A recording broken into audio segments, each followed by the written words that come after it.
కొంతమంది మన ఎదుట నిలబడి మనల్ని ఛాలెంజ్ చేస్తూ ఉంటారు. ఏమనంటే, నువ్వు ఎలా బాగుపడతావో నేను చూస్తాను, నీ జీవితంలో ఉన్నత స్థితికి ఎలా వెళ్తావో నేను చూస్తాను. కొన్నిసార్లు అపవాది కొంతమందిని భయపెడుతూ ఉంటాడు. ఏమనంటే, నువ్వు పలానా కార్యాలు చేయడం ఇప్పుడు మానేసావు కదా, ఇప్పుడు ఎలా బాగుపడతావో నేను చూస్తాను. కొన్నిసార్లు కొన్ని రకాలైన సందేహాలు మన మనసులోకి వచ్చి ఆ సందేహాలే మన ఎదుట నిలబడి మనల్ని ఛాలెంజ్ చేస్తున్నట్లుగా అనిపిస్తుంది. అపవాది కొంతమందిని నీకు ఈ వ్యాధి వచ్చేస్తుందేమో అని భయపెడతా ఉంటాడు. ఎవరో దగ్గరికి వెళ్తారు, వాళ్ళకి ఏదో బాగాలేదు, వాళ్ళకి ఉన్న ఆరోగ్య సమస్య బాగా తీవ్రతరం అయిపోయింది అని వినేసి వస్తారు.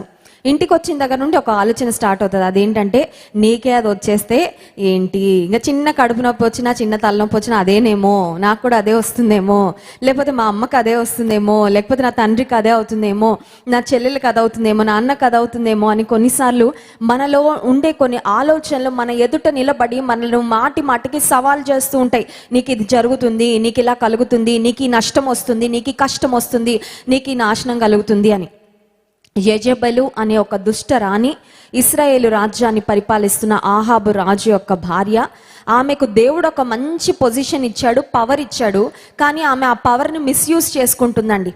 దేవుడు ఆమెను నిజంగా హెచ్చించి రాణిగా చేసినప్పుడు ఆమె తనకు దేవుడిచ్చిన స్థానాన్ని, తర్వాత దేవుడిచ్చిన ధనాన్ని దేవుని సేవ కొరకు, దేవుని కార్యాల కొరకు ఆమె ఎంతో వాడచ్చు. ఆమెకిచ్చిన పొజిషన్ను, ఆమెకిచ్చిన పవర్ను ఆమె మిస్యూజ్ చేస్తున్నట్లుగా వాక్యంలో మనం చూస్తున్నాం. దేవుడు మనకి చాలా ఇచ్చాడండి. God has invested so many things in us. మన లోపల దేవుడు చాలా పెట్టాడు. మనలో కొంతమంది వీఆర్ సో టాలెంటెడ్. మనం చేయగలిగిన పని కొన్ని విషయాల్లో, కొన్ని విభాగాల్లో ఇంకెవరు అంత బాగా చేయలేరు. దేవుడు మనలో ఉంచిన కొన్ని స్కిల్స్ అనొచ్చు, లేకపోతే దేవుడు మనలో పెట్టిన ప్యాషన్ అనొచ్చు, దేవుడు మనల్ని పెట్టిన ఒక స్థలం అనొచ్చు, లేకపోతే మనల్ని ఉంచిన కుటుంబం అనొచ్చు. ఆ కుటుంబంలో మనం చేయవలసిన పని అది మనమే చేయాలి తప్ప ఇంకెవరి వలన అది సాధ్యపడేది కాదు. కానీ చాలాసార్లు దేవుడు మన మీద పెట్టుకున్న ఆశను, దేవుడు మన యందు ఉంచుకున్న ఎక్స్పెక్టేషన్ను, దేవుడు మనలో ఉంచిన పొటెన్షియల్ అండ్ కేపబిలిటీని మనం యూజ్ చేయాల్సింది పోయి కొన్నిసార్లు మిస్యూజ్ చేస్తూ ఉంటాం. ఉపయోగిస్తే లాభము, దుర్వినియోగం చేస్తే నష్టం. చూడండి, ఇక్కడ యెజెబెల్ అనే రాణిని మనం గమనించినట్లయితే, she was misusing her power and authority. దేవుడు ఆమెకి ఇచ్చిన శక్తిని, సామర్థ్యాన్ని, ఆ రాజరికాన్ని, లేకపోతే ఆమె కింద ఉన్న సైనికులు, వీళ్ళందరినీ కూడా దేవుని ప్రవక్త అయిన ఏలియాను చంపించడానికి వాడదామని ఆమె నిర్ణయాన్ని, తీర్మానాన్ని తీసుకుంది. దేవుడు మనకి తలాంతులు ఇస్తాడు మన మేలు కొరకు, తర్వాత ఆయన కార్యాలలో మనం వాడబడుట కొరకు. దేవుడు మనకు ధనం ఇస్తాడు మనం పోషించబడ్డం కొరకు, మన కుటుంబం పోషించబడ్డం కొరకు, అక్కర్లో ఉన్న ఇతరులు మరి వారి అవసరతలు తీర్చబడడం కొరకు. దేవుని కార్యాలలో, దేవుని రాజ్య విస్తరణలో మన చేతిని మనం ఉంచడం ద్వారా, మన భాగాన్ని మనం ఇవ్వడం ద్వారా దేవుని పని ముందుకు జరగాలని దేవుడు మనల్ని ఆశీర్వదిస్తూ ఉంటాడు. కానీ చాలాసార్లు దేవుని యొక్క ఉద్దేశం మనం అర్థం చేసుకోకపోతే దేవుడు మనకిచ్చినవన్నీ కూడా మనం సరిగ్గా సద్వినియోగము చేసుకోలేము. వినియోగించుకోవడం ముఖ్యం. సైకిల్ ఉంది ఇంట్లో, ఫర్ ఎగ్జాంపుల్, ఆ సైకిల్ తొక్కితే, సైకిల్ వాడితే దానివల్ల ఉపయోగం. రోజు ఇంట్లో పెట్టుకొని కొంతమంది దాన్ని పూజ చేస్తూ ఉంటారు. ఏం ఉపయోగం అండి? ఉపయోగం లేదు. ఫ్రిడ్జ్ నిండా మంచి కూరగాయలు ఉంటాయి, వాటిని తినకుండా అలా ఫ్రిడ్జ్లో పెట్టుకొని చూస్తూ ఉంటే కొన్ని రోజుల తర్వాత ఏమవుతాయి? పాడైపోతాయి కదండి. మంచి ఫ్రెష్ వెజిటబుల్స్ లేకపోతే ఫ్రెష్ ఫ్రూట్స్ మార్కెట్ నుంచి తెచ్చుకున్నాము, చాలా ఖర్చు పెట్టి, చాలా ఖరీదు పెట్టి తెచ్చిన తర్వాత కట్ చేసుకోవట్లేదు, తినట్లేదు, పోనీ ఇంటికి వచ్చిన వాళ్ళకి పెట్టట్లేదు. వాటిని అలా చూస్తున్నాం, ఉన్నాయి అనుకుంటున్నాం. ఆరోగ్యం వస్తుందా? రాదు. దేవుడు మనకి ఏమి ఇచ్చాడో వాటిని గుర్తించడం ముఖ్యము, వాటిని వినియోగించడం కూడా చాలా ముఖ్యము. కానీ వాటిని ఎలా వినియోగించాలో అలా వినియోగించాలి తప్ప మిస్యూజ్ చేయకూడదు. యూజ్ చేయాలి, మిస్యూజ్ చేయకూడదు. ఇక్కడ యెజెబెల్ అనే రాణిని మనం చూసినట్లయితే ఆమెకు దేవుడిచ్చిన పవర్ని ఆమె మిస్యూజ్ చేయాలని ఆలోచిస్తుంది.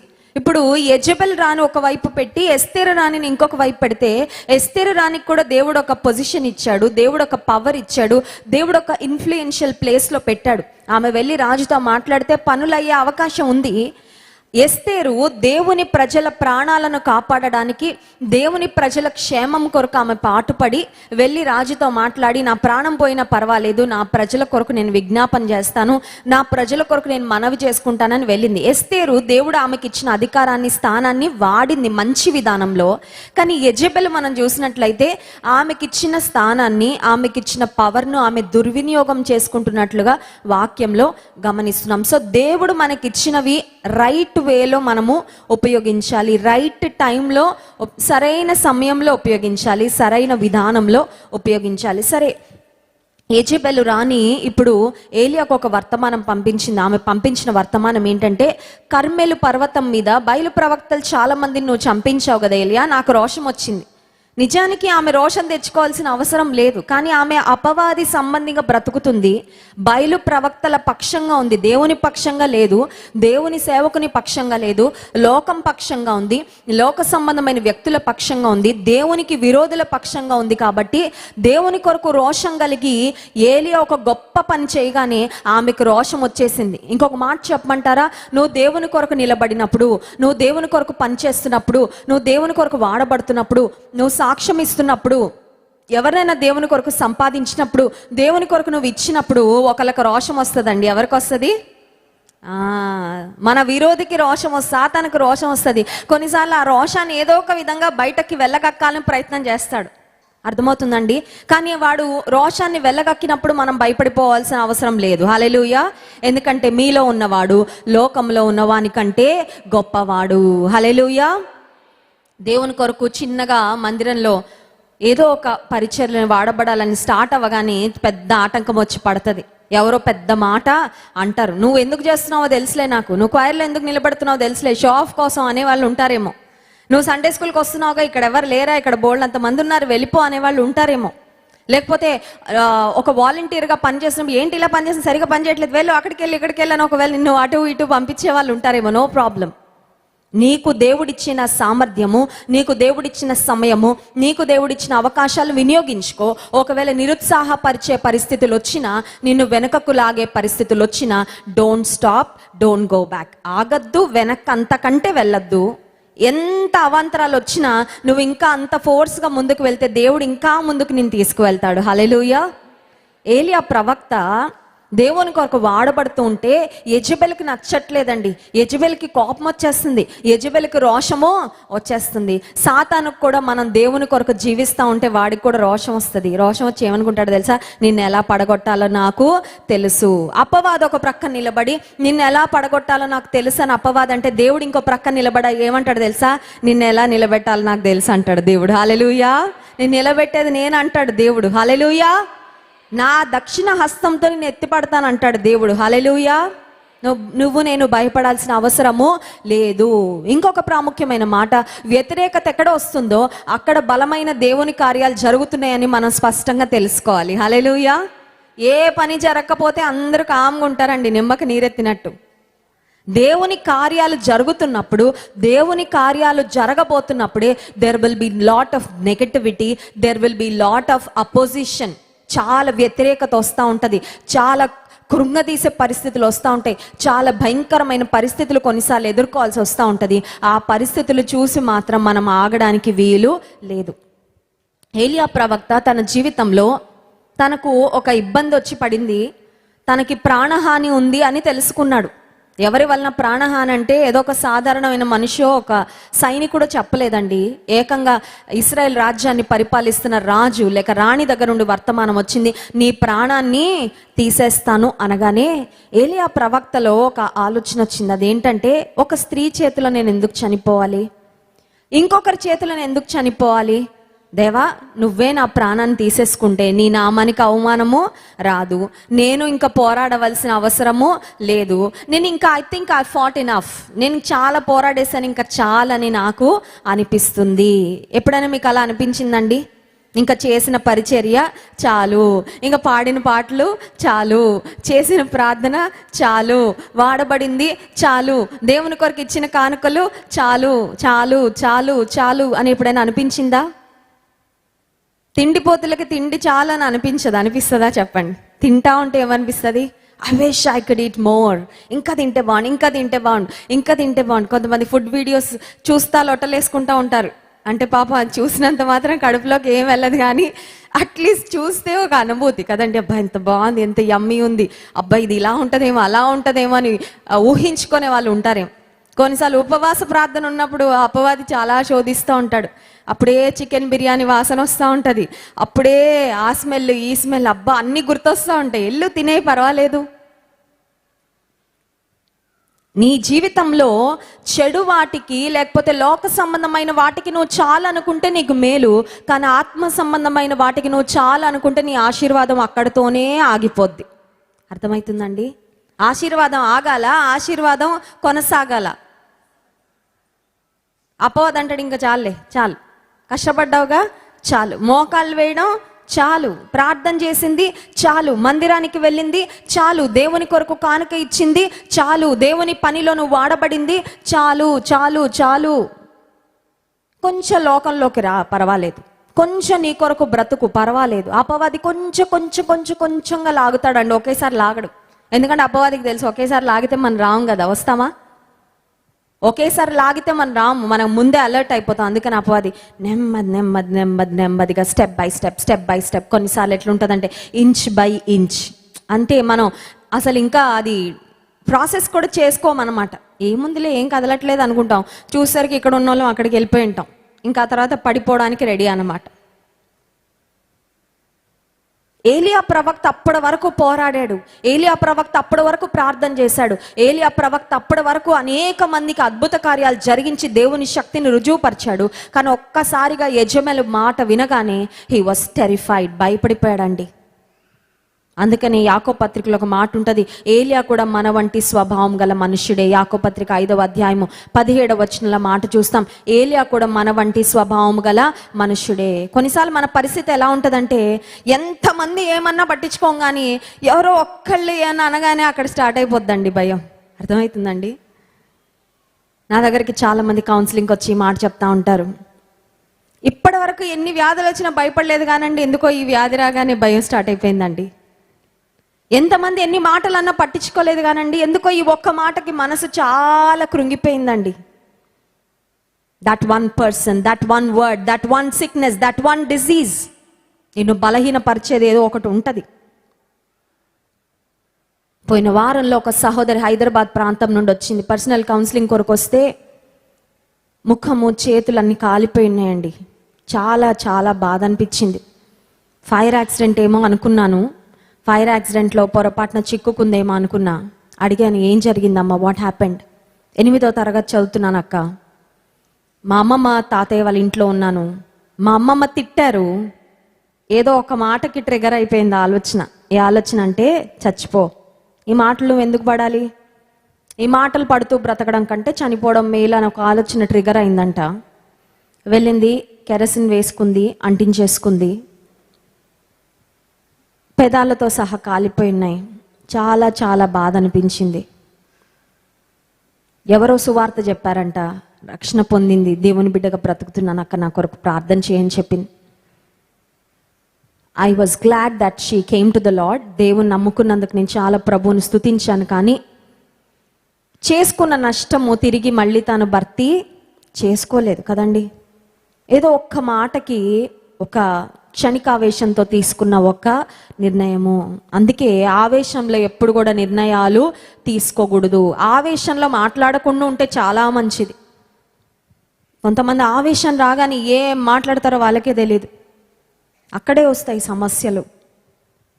పోయిన వారంలో సోమవారం మా 10వ వెడ్డింగ్ యానివర్సరీ. దేవుని కృప వలన వివాహమై 10 సంవత్సరాలైంది. కుటుంబ జీవితంలో ఆశీర్వాదకరంగా దేవునిలో కొనసాగాలంటే 10 సూత్రాలు వాక్యంలో నుండి చెప్పడం జరిగింది దైవజనులేనా. ఒకవేళ ఆ వీడియో మీరు చూడకపోతే మన యూట్యూబ్ ఛానల్లో ఉంది, వినండి. ఆవేశంలో, కోపంలో నిర్ణయాలు, నువ్వు ఇంక అక్కర్లేదు నాకు, నీకు నేను అక్కర్లేదా, నాకు నువ్వు అక్కర్లేదు, ఇవే కదండి. మంచిగా అందంగా పచ్చగా ఉన్న కాపురంలో కోపంలో, ఆవేశంలో స్టార్ట్ అయిన ఒక్క మాట కాల్చేస్తుంది కాపురాన్ని కదా. ఆ తర్వాత పిల్లలు అన్యాయం అయిపోతారు. పోయిన వారంలో ఒక వీడియో చూస్తున్నాను, ఒక తండ్రి రాస్తున్నాడు, నాకు 2 పిల్లలు, అందమైన పిల్లలు. నా భార్య కోపిష్టిదై నా నుండి విడిపోయి నా పిల్లల్ని కూడా నాకు చూపించట్లేదు. ఎట్లా ఇబ్బంది పడుతున్నానో నాకు తెలుసు. I know how I long for my daughters. 2 కూతుర్లంట. అమెరికా దేశంలో ఉన్న ఒక తండ్రి ఆయన ఆవేదన వ్యక్తపరుస్తున్నాడు. వారానికి ఒక్కసారి 2 గంటలు పంపిస్తారు నా కూతుర్లను నా దగ్గరికి. నాకు ఆ 2 గంటలు సరిపోవట్లేదు. I wish I could spend more time with my daughters. కానీ నా భార్య నన్ను అర్థం చేసుకునే స్థితిలో లేదు. నాకు విడాకులు ఇచ్చేసింది. కనీసం పిల్లలకైనా తండ్రి ప్రేమ అందాలి, కానీ అది కూడా అందనివ్వడం లేదు. ఎందుకు అలాంటి పరిస్థితి ఎందుకు వచ్చిందంటే కోపము, ఆవేశం. కోపంలో, ఆవేశంలో తీసుకున్న నిర్ణయాలు. ఏలియా ప్రవక్త భయపడిపోయాడు, కృంగిపోయాడు. ఒక ప్రార్థన చేస్తున్నాడు. 4వ వచనం చూడండి. 1 రాజుల గ్రంథం 19వ అధ్యాయం 4వ వచనం. తాను ఒక దిన ప్రయాణము అరణ్యంలోనికి పోయి ఒక బదరీ వృక్షము క్రింద కూర్చుండి మరణాపేక్ష గలవాడై, యెహోవా, నా పితరుల కంటే నేను ఎక్కువ వాడను కాను, ఇంత మట్టుకు చాలును, నా ప్రాణము తీసుకొనుము అని ప్రార్థన చేశాను. ప్రార్థనే చేశాడండి. తన ప్రాణం తను తీసుకోవట్లా. నువ్వే తీసుకోయా, కానీ తీసేసుకో. చాలా మంది అనుకుంటారు ప్రార్థన అంటే పవిత్రమైందే అని. కానీ ఆ ప్రార్థన మంచిదే, కానీ ఆ ప్రార్థనలో ఏం చేస్తున్నామో అన్నీ యుక్తమైనవైతే కాదు. there are 2 kinds of prayers. 2 రకాల ప్రార్థనలు ఉంటాయండి. ఒకటి దేవునికి అంగీకార యోగ్యమైన ప్రార్థనలు, రెండవది దేవునికి అంగీకార యోగ్యము కాని ప్రార్థనలు. మనం చేసే ప్రార్థనలు either ఈ కేటగిరీలోకి వెళ్తుంది, లేకపోతే ఆ కేటగిరీలోకి వెళ్తుంది. మనం చేసే ఏ ప్రార్థన అయినా. ఒక వ్యక్తి ఒకవేళ హత్య చేయడానికి వెళ్ళేటప్పుడు మంచిగా ఎవరికి దొరకకుండా నేను చేసి రావాలని ఒకవేళ ప్రార్థన చేసుకుంటాడేమో, మనకు తెలీదు. అది దేవునికి అంగీకార యోగ్యం కాని ప్రార్థన. కానీ ప్రార్థన చేశాడు, దేవుడికే చేశాడు. దేవుడు వినడు అనుకోండి. సో ప్రార్థనలన్నీ ఇంకా ప్రార్థన చేశామనగానే ఇంకా అది ఏదో దేవుడు అంగీకరించేయాలని ఏమీ లేదు. పాపుల మనవి దేవుడు ఆలకింపడని ఉంది వాక్యంలో. పాపుల మనవి దేవుడు ఆలకింపడు. God will not listen to un unrighteous man's prayer. నీతిమంతుని ప్రార్థన మనఃపూర్వకమైనదై బహుబలము గలదై యుండును అని ఉంది. హల్లెలూయా. కొన్నిసార్లు దైవజనులు మా కొరకు ప్రార్థన చేయాలని ఎందుకు కోరుకుంటారో తెలుసా దేవుని బిడ్డలు? You know why? దేవునితో సహవాసం చేసి దేవునికి దగ్గరగా బ్రతికే వారి ప్రార్థనలో శక్తి ఉంటుందండి. హల్లెలూయా. నీ యోగ్యత లేకపోయినా దైవజనులు ప్రార్థన చేసినప్పుడు వారి ప్రార్థన దేవుడు అంగీకరించి ఆలకించి కార్యాలు జరిగిస్తాడు. హల్లెలూయా. దానికి బైబిల్లోనే ఆధారం ఉంది. యోబు యొక్క స్నేహితులు యుక్తంగా యోబుని గురించి దేవుని గురించి మాట్లాడలేదంట. దేవుడు అన్నాడు, వెళ్ళి మీ స్నేహితుని దగ్గర go get prayed by Job. యోబు ద్వారా ప్రార్థన చేయించుకోండి అంటే యోబు స్నేహితులు వచ్చినప్పుడు నేను మీకోసం ప్రేయర్ చేయను అని అనలేదండి. మీకోసం ప్రేయర్ చేయను, ఒకవేళ చేసినా మీరు నష్టపోవాలని ప్రార్థన చేస్తాను అనలేదు. హృదయపూర్వకంగా ప్రార్థన చేశాడు. యోబు తన స్నేహితుల కొరకు ప్రార్థన చేసిన తర్వాత యోబు స్నేహితులను దేవుడు అంగీకరించాడు. యోబు ప్రార్థన వారి పక్షంగా అంగీకరించబడింది. యోబు ప్రార్థన చేసిన తర్వాత యోబుకు 2 ఆశీర్వాదం వచ్చింది. హల్లెలూయా. సో మనం ఇతరుల కొరకు యుక్తమైన ప్రార్థన చేస్తే మన ప్రార్థన ద్వారా వాళ్ళకి మేలు, వారి కొరకు మనం ప్రార్థన చేయడం ద్వారా మనకి మేలు కలుగుతుంది. హల్లెలూయా. సరే, ఒక పాస్టర్ అమ్మ వాళ్ళ చర్చిలో పిల్లలు ఎవరెవరికి పుట్టాలో వాళ్ళందరి లిస్టు పెట్టుకొని ప్రార్థన చేస్తుంటే వాళ్ళందరికంటే ముందు ఈమె గర్భాన్ని దేవుడు తెరిచాడంటండి. ఆమె చెప్తున్నారంట సాక్ష్యం, నేను మీకోసం ప్రార్థన చేశాను, నా కోసం కంటే ఎక్కువగా మీ కొరకు ప్రార్థన చేశాను, కానీ దేవుడు నన్ను జ్ఞాపకం. ఇతరుల మేలు కొరకు నువ్వు ప్రార్థన చేస్తే, యుక్తముగా ప్రార్థన చేస్తే, దేవుని చిత్తానుసారంగా నువ్వు ప్రార్థన చేస్తే, నీవు ఇతరుల కొరకు చేసిన ప్రార్థన దేవుడు వారి పక్షంగా అంగీకరిస్తాడు, నీకు కూడా దేవుడు మేలు చేస్తాడు. హల్లెలూయా. ఇక్కడ ఏలియా ప్రవక్త చేస్తున్న ప్రార్థన దేవునికి నచ్చలేదండి. ఎందుకంటే ఏలియా చేసిన ప్రార్థన ఇంతవరకు చాలు అంటున్నాడు. దేవుని ప్లాన్లో ఏలియా ప్రవక్త ఇంకా సేవ చేయాలి. దేవుని ప్రణాళికలో ఏలియా దేవుని కొరకు చేయవలసిన కార్యాలు ఇంకా ఎన్నో ఉన్నాయి. ఇంకొక ప్రాముఖ్యమైన మాట ఏంటంటే, మరణము చూడకుండా పరలోకానికి కొనిపోబడిన భక్తులు 2 ఉన్నారు పాత నిబంధన గ్రంథంలో. వారిలో ఒకడు ఏలియా. అసలు దేవుని చిత్తమే కాదు ఏలియా చనిపోవాలని. ఇప్పుడు దేవుని చిత్తమే లేదు ఏలియా చనిపోవాలని. చనిపోతానేమో అని భయపడడం ఎంత ఫన్నీగా ఉందండి. ఒకసారి ఆలోచించండి. ఆ క్షణంలో at that moment Elijah's concern was that he will die. నేను చనిపోతానేమో అని భయపడుతున్నాడు. ఇప్పుడు ఏలియా జీవితం అంతా మనకి తెలుసు కదా. ఇప్పుడు మనకి ఎట్లా అనిపిస్తుంది, అయ్యయ్యో పిచ్చి ఏలి ఎందుకు అలా భయపడిపోయాడు, ఎందుకు అలా కృంగిపోయాడు, ఎందుకు అలా ప్రార్థన చేశాడని మనకు అనిపిస్తుంది కదా. చాలాసార్లు దేవుడు మన ప్రార్థనలకు అడిగినవన్నిటికీ ఆయన జవాబు ఇవ్వడు. ఎందుకు తెలుసా? మన మేలు కొరకే. హల్లెలూయా. అయ్యా నా ప్రార్థనలు అన్నిటికీ నువ్వు జవాబు ఇవ్వలేనందుకు థ్యాంక్స్ అని ఎప్పుడైనా చెప్పారా? చెప్పలేదు. ఇచ్చిన వాటికే థ్యాంక్స్ చెప్పాం, ఇవ్వని వాటికి థ్యాంక్స్ ఎప్పుడైనా చెప్తామా? ఇచ్చిన వాటికే థ్యాంక్స్ చెప్పం కదా, ఇచ్చిన వాటికి కృతజ్ఞత చెప్పం చాలాసార్లు. కానీ నేను అడిగింది నాకు ఇవ్వనందుకు నీకు థ్యాంక్స్ అని ఎప్పుడైనా చెప్పారా? చెప్పాలండి. ఎందుకు చెప్పాలా తెలుసా? నువ్వు అడిగింది నీకు ఇచ్చుంటే నువ్వు చాలా తక్కువ స్థితిలో ఉండేదానివేమో. దేవుడు నీకు బెస్ట్ ఇవ్వాలని నువ్వు అడిగింది నీకు చాలాసార్లు ఇవ్వలేదు. హల్లెలూయా. నా పెళ్ళైన తర్వాత నేను మా డాడీకి థ్యాంక్స్ చెప్పాను. ఎందుకు చెప్పాను తెలుసా? ముందొచ్చిన సంబంధాలన్నిటికీ నో చెప్పినందుకు చాలా థ్యాంక్స్ డాడీ అని చెప్పాను. Seriously, I'm not joking.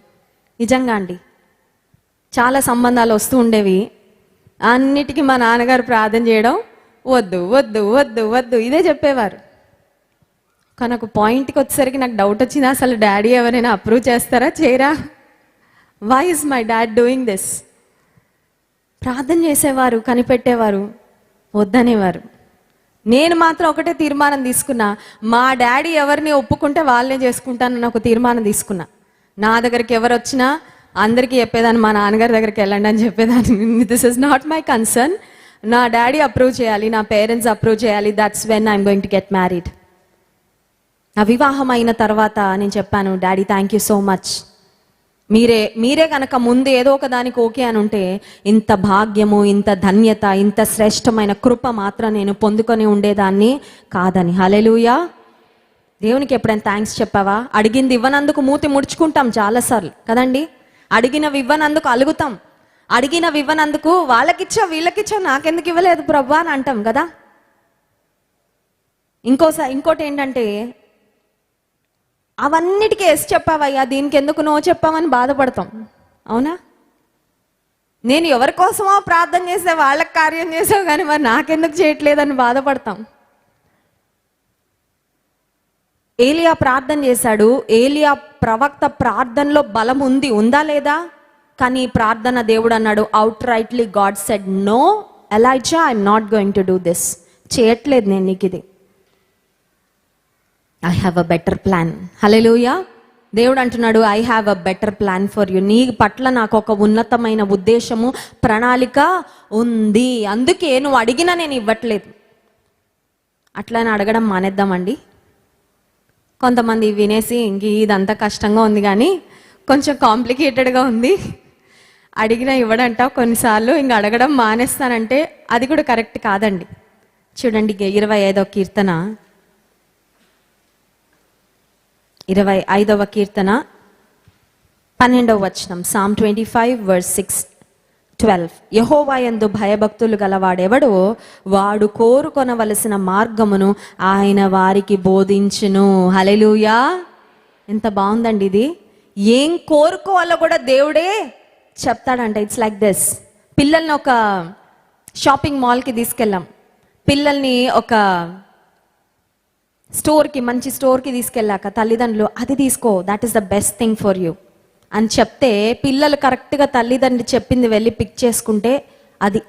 కొన్నిసార్లు పిల్లలు చీప్ క్వాలిటీవి అలా ఆడుకోగానే విరిగిపోయేవి, ఉపయోగం లేనివి చూడగానే ఏదో బాగున్నాయని వెళ్ళగానే పట్టుకుంటారు. కొన్నిసార్లు పేరెంట్స్ అంటే ఇది వద్దు, ఇది బాగాలేదంటే కొన్నిసార్లు వారికి అర్థం కాదండి. అర్థం అవ్వక మూతి ముడుచుకుంటారు, అలుగుతారు. కొంతమంది కింద కూర్చొని ఏడ్చేస్తూ ఉంటారు, నాకు కొనిస్తావా లేదా, కొనిస్తేనే నేను షాప్ నుంచి బయటకి వస్తా మొండి కొన్నిసార్లు కొంతమంది పిల్లలు. దేవుడంట తన యందు భయభక్తులు గలవారికి కోరుకొనవలసిన మార్గమును బోధించును. నీవు నేను ఏం ప్రార్థన చేయాలి తెలుసా? ఏం కోరుకోవాలో నాకు నేర్పించు, బోధించాయి. I want be taught by you. ఎందుకంటే నేను ఏం కోరుకోవాలో నాకు తెలియకపోతే పిచ్చి పిచ్చివన్నీ కోరుకుంటానేమో. నేనేం కోరుకోవాలో నాకు తెలియకపోతే నీ ఉద్దేశాలు నేను గ్రహించకుండా నాకేది నష్టం అది కోరుకుంటానేమో. కొంతమంది చూడండి కోరుకుంటారు, దేవుడు వద్దంటే దేవుడు వద్దన్నా పర్వాలేదు, నేను కోరుకున్నది నాకు కావాలని వెళ్తారు. సంసోన్ అలాగే వెళ్ళాడు. తల్లిదండ్రులు అన్నారు, వద్దయ్యా అన్యులలో అన్య స్త్రీలలో వద్దంటే వినలేదు కదండి సంసోను. ఆమె నాకు ఇష్టమైనది, ఆమె నాకు కావాలి, నేను కోరుకున్నాను, నేను పొందుకుంటాను. కోరుకున్నవి ఎలా అయినా పొందుకోవచ్చు, బై హుక్ ఆర్ క్రుక్. ఎలా అయినా నువ్వు సాధించుకోవచ్చు, మంచి అయినా అంతే, చెడైనా అంతే. నాకు కావాలి అంటే నువ్వు పట్టుబడితే వచ్చేస్తుంది నీకు, అదేం పెద్ద కష్టం కాదు. కానీ ఆ తర్వాత నష్టం నీకే. ఏలియా ప్రవక్త చేసిన ప్రార్థన ఇంత మట్టుకు చాలునని మరణాపేక్ష గలవాడై అడుగుతుంటే దేవుడు ఏం చేశారు చూడండి. 5వ వచనంలో, అతడు బదరి వృక్షం క్రింద పరుండి నిద్రించుచుండగా ఒక దేవదూత వచ్చి అతని ముట్టి, నీవు లేచి భోజనము చేయమని చెప్పెను. చాలా అలసిపోయావు ఏలియా, ఈట్, కొంచెం భోజనము చేయి. చేసిన తర్వాత భోజనం చేసేసి మళ్ళీ పడుకున్నాడంటండి. ఏలియా ఒక మాటలో చెప్పాలంటే he was spiritually and physically exhausted. శారీరకంగా, ఆత్మీయంగా, మానసికంగా మొత్తం అలసి సొలసి ఉన్నాడు. ఇంకా ఓపిక లేదు, శక్తి లేదు. ఇప్పుడు ఒకవేళ కనుక యెజెబెల్ రాని ఎవరైనా సైనికులు నన్ను పట్టుకోవడానికి పంపిస్తే దొరికేస్తాను, చనిపోతాను, నాకు నడిచి వెళ్ళే ఓపిక లేదు, మనసు లేదు, ఐఎమ్ కంప్లీట్లీ డిమోటివేటెడ్ అన్న స్థితిలో ఉన్నాడు ఏలియా. దేవుడు భోజనం పంపించాడు, తిను, బలం తెచ్చుకొని మళ్ళీ పడుకున్నాడు. 7వ వచనంలో, అయితే యెహోవా దూత 2వ మారు వచ్చి అతని ముట్టి, నీ శక్తికి మించిన ప్రయాణము నీకు సిద్ధమై ఉన్నది, నీవు లేచి భోజనము చేయమని చెప్పినప్పుడు అతడు లేచి భోజనము చేసి 2 సార్లు పంపించాడండి దేవుని దూతను. నీవు నేను కూడా కొన్నిసార్లు బదరి వృక్షం క్రింద కూర్చుంటాం. ఎప్పుడైనా కూర్చున్నారా మీరు? బదరి వృక్షం అంటే బదరి వృక్షం అంటే బ్రూమ్ ట్రీ అంట. చీపురు పుల్లలు చెట్టు ఉంటుంది కదా, మనం పెంచుకోంలేండి, అది ఎక్కడో ఉంటుంది, అడవుల్లో కొండల్లో అట్లా ఉంటుంది. ఆ చెట్టు కింద ఎప్పుడైనా కూర్చున్నారా? మాకు ఆ చెట్టే కనబడలేదండి అనుకుంటున్నారు కదా. బదరీ వృక్షం క్రింద కూర్చోవడం అంటే లివింగ్ ఇన్ డిసప్పాయింట్మెంట్. కొంతమంది 2 సంవత్సరాల నుండి అక్కడే కూర్చొని ఉన్నారు, కదలట్లేదు, మెదలట్లేదు. కొంతమంది 2 months నుంచి ఆ బదరీ వృక్షం క్రిందే ఉన్నారు, డిసప్పాయింట్మెంట్. దేవుడు అంటున్నాడు, నువ్వు లేవాలా, రైజ్ అప్. నువ్వు అక్కడ కూర్చోడానికి వీలు, ఇంకెంతకాలం కూర్చుంటావు? నువ్వు కూర్చోడానికి వీలు. Don't waste your time, don't waste your energy. ఇంకా చాలు, బాధపడింది చాలు, కృంగిపోయింది చాలు, భయపడింది చాలు, నువ్వు లేవాలి. దేవుడు అంటున్నాడు, బదరి వృక్షం క్రింద నుండి నువ్వు లే. నీకు బలం ఇవ్వడానికి I will give you everything you need to rise up and walk and move on. 2 సార్లు దేవుడు దేవదూతను ఆహారం ఇచ్చి పంపించాడంటే చిన్న విషయం కాదండి. దేవుడు ఏలియా కొరకు ఎంత ఆలోచించాడు. ఒక జొమాటో ఆర్డర్, స్విగ్గీ ఆర్డర్ వచ్చినట్టు 2 సార్లు వచ్చింది ఆర్డర్. ఎక్కడి నుంచి? దేవుని దగ్గర నుంచి ఏలియా ప్రవక్త దగ్గరకు. నీవు నిరాశలో ఉన్నావని దేవుడు ఇక్కడ సేవకులను నిలబెట్టి నీతో మాట్లాడుతున్నాడు. నువ్వు నిరాశ పడద్దు, నువ్వు నిరాశలో ఉండద్దు, లే, చాలు, ఇంకా బాధపడింది చాలు. ఇంకా అలాగే కూర్చుంటే నువ్వేం సాధిస్తావు? ఇంకా అలాగే బాధపడుతూ ఉంటే నువ్వేం సాధిస్తావు? ఆగిపోవడానికి నువ్వు వీల్లేదు, లే, నువ్వు సాగిపోవాలని దేవుడు నీతో మాట్లాడుతున్నాడు. అప్పుడు ఏలియా ఏం చేశాడంట? 8వ వచనం, అతడు లేచి భోజనము చేసి ఆ భోజనపు బలము చేత 40 రాత్రింబగళ్ళు ప్రయాణం చేసి దేవుని పర్వతమని పేరు పెట్టబడిన హోరేబునకు వచ్చి, హీ మూడ్ ఆన్, దేవుని పర్వతం దగ్గరికి వెళ్ళాడు. అక్కడ నుండి మళ్ళీ దేవుని కార్యాలలో ఏలియా ముందుకు వెళ్ళాడు. ఈ ఉదయకాల సమయంలో దేవునికి ఇష్టం లేని ప్రార్థనలు ఏమైనా చేస్తుంటే డిలీట్ చేసి పడే. హల్లెలూయా. డిలీట్ చేయాలండి, ఇంకా పెట్టద్దు, వాటిని లిస్ట్లో పెట్టద్దు. ఇంకా దేవునికి ఇష్టం లేని ప్రార్థన కొన్నిసార్లు వస్తాయి మన మనసులోకి. చచ్చిపోతే బాగుండయ్యా, ఈ సంవత్సరంలో ఈ డేట్కి తీసేసుకోయ్యా, అది that's none of your business, నీ పని కాదు, అది దేవుడి పని కదండి. ఇంక ఈ సబ్జెక్ట్లో ఫెయిల్ అయిపోతా ప్రభా, ఇంకా ఫెయిల్ చేసేలే పర్వాలేదు, అలాంటివన్నీ చేయకు. యోగ్యమైన ప్రార్థన చేయి, యుక్తమైన ప్రార్థన చేయి, దేవుని చిత్తానుసారమైన ప్రార్థన చేయి. దేవుని చిత్తానుసారం కాని ప్రార్థనలు ఏమైనా ఉంటే తీసి పడే, పక్కన ఆపే. నిరాశ అనే చెట్టు కింద కూర్చొని ఉంటే లేచి నిలబడి. ఉదయకాల సమయంలో దేవునితో మాట్లాడుతున్నాడు, నీవు బలము పొందుకోవాలి, నువ్వు శక్తి తెచ్చుకోవాలి, నువ్వు నీ మనస్సును సిద్ధపరచుకోవాలి. నీ మనస్సాన్ని నడుముకి బెల్ట్ పెడతారు. ఎందుకు పెడతారండి? స్త్రీలకు కాన్పు అయిన తర్వాత, కొన్ని రకాలైన సర్జరీస్ అయిన తర్వాత డాక్టర్స్ బెల్ట్ సజెస్ట్ చేస్తారు కదా. ఎందుకు చెప్తారు? నడుముకు బలం ఉండాలంటే యు నీడ్ సమ్ సపోర్ట్. కానీ నడుము కట్టుకోవడము ఒక సిద్ధ మనసుకు సాదృశ్యం.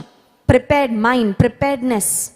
దేవుడు అంటాడు, నీ మనసు ఎప్పుడు సిద్ధంగా ఉండాలి. నువ్వు ఇంకా నిరాశలో కూర్చోడానికి వీలు లేదు, కృంగిపోయి ఉండడానికి వీలు లేదు. నువ్వు నా కోసం ముందుకి నడవాలి. ఉదయకాల సమయంలో నిరాశలో ఎంతమంది ఉన్నారు నాకైతే తెలియదు, కానీ దేవుడు చెప్పమన్న మాట నేను చెప్పాను. దేవుడు మీతో మాట్లాడుతున్నాడు. బదరి వృక్షం క్రింద నుంచి నువ్వు పైకి లే. ఆయన యందు భయభక్తులు గల వారికి ఎలా ప్రార్థన చేయాలో దేవుడు నేర్పిస్తాడంట. ఉదయకాల సమయంలో అడుగుదాం, ఏం అడగాలో చెప్పయ్యా నాకు, ఎందుకంటే ఈ బుర్రకు తెలీదు.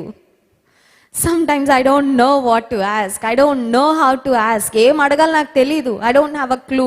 ఏదో తోచింది అడిగేయడం కాదు.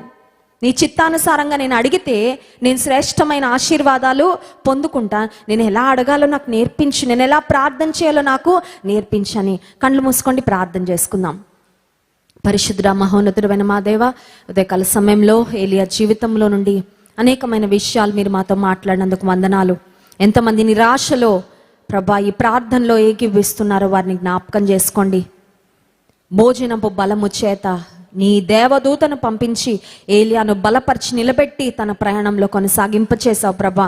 ఎంతమంది తమ జీవితంలో ఆగిపోయారో, వారికి వచ్చిన ఆరోగ్య సమస్యలు ఉండొచ్చు, ఆర్థిక సమస్యలు ఉండొచ్చు, కుటుంబ సమస్యలు ఉండొచ్చు. వేటి వలనైనప్పటికీ వారు వెనకబడిపోయినట్లయితే వారిని జ్ఞాపకం చేసుకో ప్రభా. లెమ్ము, తేజరిలుము, నీకు వెలుగొచ్చినదని సెలవిచ్చావు ప్రభా. నీకు స్తోత్రాలు. నీ ప్రజలను నీ బలముతో నీ శక్తితో నింపి యుక్తంగా ఎలా ప్రార్థన చేయాలో మాకు నేర్పించండి అయ్యా. యోగ్యమైన ప్రార్థన మా పెదవుల్లో మీరు ఉంచు ప్రభా, ఉంచండి అయ్యా. నీకు ఇష్టం లేని ప్రార్థనలు ఏమైనా మేము చేస్తుంటే వాటిని మేము ఆపేయడానికి, వాటిని మేము తొలగించడానికి, యోగ్యమైన రీతిలో నీ చిత్తానుసారమైన ప్రార్థనలు మేము చేయడానికి సహాయం చేయండి. మిమ్మల్ని స్తుతించి ఆరాధించబోతుండగా ఆత్మతో సత్యముతో మిమ్మల్ని ఆరాధించినట్లుగా నీ కృప మాకు దయచేయమని యేసు నామమున ప్రార్థిస్తున్నాం తండ్రి. ఆమేన్.